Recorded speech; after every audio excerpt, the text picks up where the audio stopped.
On a warm April evening in 1964, something low and metallic settled into the desert near Socorro, New Mexico, and left behind a question that still hangs in the air. What did patrolman Lonnie Zamora really see, and why did the ground itself seem to answer him? Socorro sat in a landscape built for distance, open mesas, pale sand, low brush, and a sky so large it can make any light seem purposeful. In that emptiness, a close encounter would feel less like a story and more like an intrusion. The case matters because it did not begin with rumor or a campfire tale. It began with a police officer on duty, a routine afternoon, and a report that quickly drew investigators into the desert itself. Zamora later described hearing a roar and seeing a flame in the distance, then watching a white, egg-shaped craft drop behind a ridge. He turned toward it expecting trouble and found something far stranger than a crash. As he approached, he claimed the object stood on landing gear in a shallow bowl of sand, with two small figures nearby and a body that looked smooth, bright, and unlike any aircraft he knew. The scene was brief, but it was vivid enough to change his life. Then came the sound that made him stop, a sudden blast, as if the craft had awakened. Zamora said the object rose, the figures vanished from view, and the desert fell back into silence almost at once. What remained was not just a sighting, but a place. Investigators found scorched brush, burned ground, and impressions in the soil that suggested something heavy had rested there moments earlier. Those physical traces gave the case its unusual weight.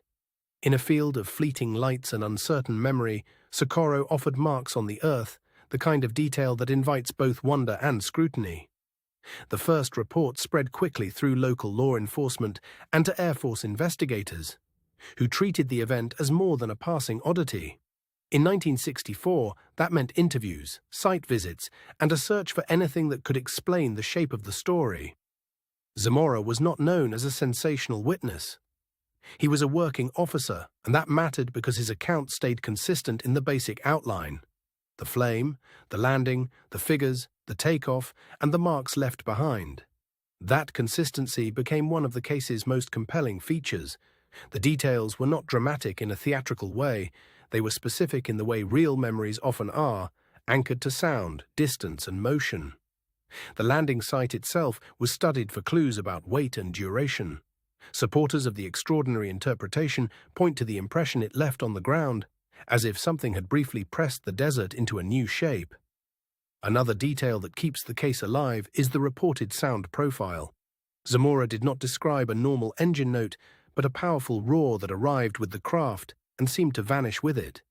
Then there is the shape itself, often remembered as egg-like or oval, smooth enough to look engineered but unfamiliar enough to resist easy comparison. It is the kind of form that feels almost simple until you try to place it in 1964 aviation. Investigators also had to reckon with the reported figures near the object. Zamora's description was brief and uncertain, but the presence of small beings, even for a moment, gave the encounter a deeply unsettling edge. For believers, those figures suggest a controlled landing rather than a random mechanical failure. If the account is taken at face value, Socorro looks less like a crash and more like a deliberate stop. That possibility is what gives the case its power. A craft that could descend, touch down, and depart in seconds implies a technology far beyond the aircraft familiar to a small New Mexico town in the 1960s. Still, the Air Force and later researchers looked for earthly explanations. Some pointed to experimental aircraft, misperception, or the pressure of a fast-moving event seen from an awkward angle. The desert can distort scale, and a brief glimpse can turn a mundane object into something impossible. In a moment of noise, dust, and adrenaline, even a trained observer can be forced to reconstruct more than he actually saw. Yet the physical sight remains the stubborn part of the story. Burned vegetation and disturbed ground are not the kind of details that disappear just because an explanation is convenient. That is why Socorro sits in a rare category of cases.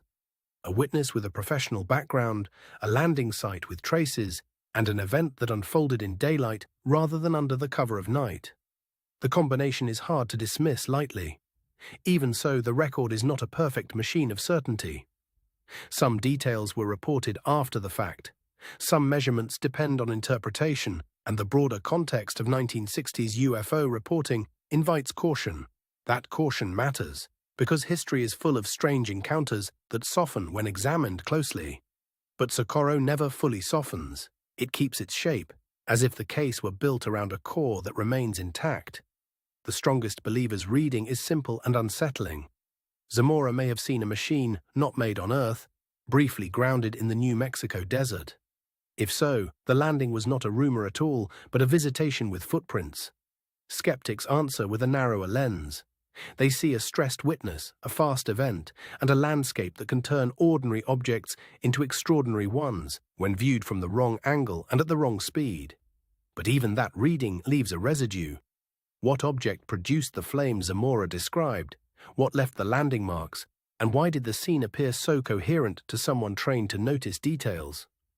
Those unanswered questions are why the case has endured for decades. It is not only that something strange was reported, it is that the report seems to have met the ground in a way that still resists easy closure. Socorro also reminds us how quickly a local event can become a global mystery. A small town, a single officer, and a few minutes in the desert were enough to enter the permanent archive of unexplained encounters. The case has been revisited, argued over, and reimagined, but the essential image remains the same.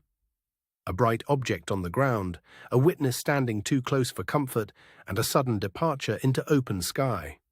That image is powerful because it sits at the edge of two worlds. On one side is the familiar desert and a police report. On the other is the possibility that something truly unfamiliar touched down there for a moment. And if the ordinary explanations do not quite close the file, the extraordinary one never fully opens it either. Socorro remains suspended between what was seen, what was inferred, and what may have slipped away too quickly to name. That is the lasting force of the Socorro landing mystery. In the end, it is not just about whether something landed in New Mexico, but about how a single encounter can leave a permanent mark on the edge of history.